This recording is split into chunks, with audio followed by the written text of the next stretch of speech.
உலகில் உள்ள காளை வகைகளில் மிகவும் சிறப்பு வாய்ந்த காளை என்றால் எதை சொல்வீர்கள்? நிச்சயமாக அது நம்ம ஊர் நாட்டு காளைகள் தான். ஏன், எப்படி என்பதை விவரிக்கிறது இந்த சிறப்பு செய்தி தொகுப்பு. உலகில் ஏறக்குறைய அனைத்து நாடுகளிலும் காளைகள் உள்ளன. ஆனால் கம்பீரத்திற்கு பேர் போன காளைகள் தான் நம் நாட்டு காளைகள். இதற்கு காரணம் நம் காளைகளின் கழுத்தின் மேல் பகுதியில் உள்ள சதை புடைத்து நிற்கும் திமில் பகுதி. நம்ம ஊர் காளைகள் நடக்கும்போது அதன் அழகே அழகுதான்.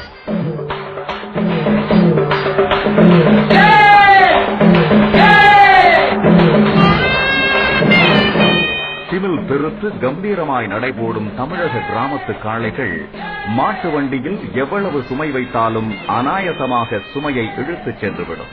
உலகில் எருது விடும் போட்டி மற்றும் காளை அடக்கும் போட்டிக்கு பெயர் போன ஸ்பெயினிலும் கூட நம்முடைய தமிழ்நாட்டு காளைகள் போன்று கம்பீரமான காளைகள் கிடையாது. அவைகளுக்கு திமில் என்பதே இல்லை. கலப்பினத்தை தவிர பிற நாட்டு பூர்வீக காளைகளுக்கு அழகிய திமில் என்பது அறவே இல்லை. திமில் என்ற பெயரை கூட நம் தமிழர்கள் சரியாகத்தான் வைத்துள்ளார்கள் போலும். திமிரிக் கொண்டு எழுந்தான் என்ற சொல்லாட்சியை நாம் கவனித்தால் அனைத்து ஆற்றலையும் திரட்டுதல் என பொருள்படுவதை உணரலாம். ஏறு போல் வீறு நடை போடும் காளைகளின் திமில்கள் இதன் காரணமாகவே இந்த பெயர் பெற்றது என நாம் அவதானிக்கலாம்.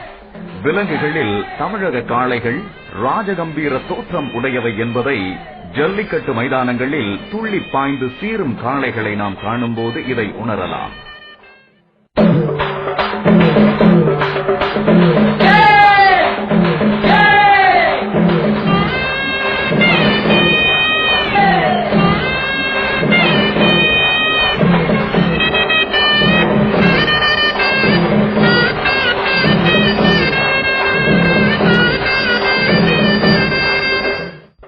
நாட்டுக்காளை, கண்ணபுர காளை, தெற்கத்தி காளை, வடக்கத்தி காளை, காங்கேயம் காளை, புலிக்குளம் காளை உள்ளிட்ட காளைகள் தமிழகத்தில் உள்ளன.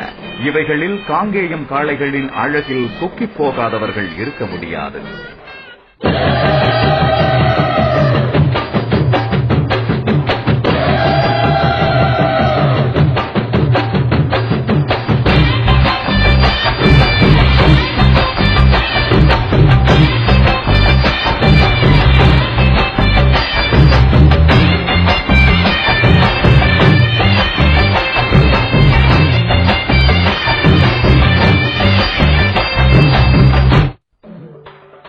காங்கேயம் காளைகள் கொங்கமாடு என்று தமிழிலும் கங்கமாடு என்று கன்னடத்திலும் கிமு 1ஆம் நூற்றாண்டிலிருந்தே புழக்கத்தில் இருந்து வந்துள்ளது என்பதை வரலாறு கூறுகிறது. காங்கேயம் காளைகளின் திமில் அழகில் மயங்கிய பிலிப்பைன்ஸ், மலேசியா, பிரேசில், இலங்கை நாடுகள் அதிக அளவில் இறக்குமதி செய்கின்றன.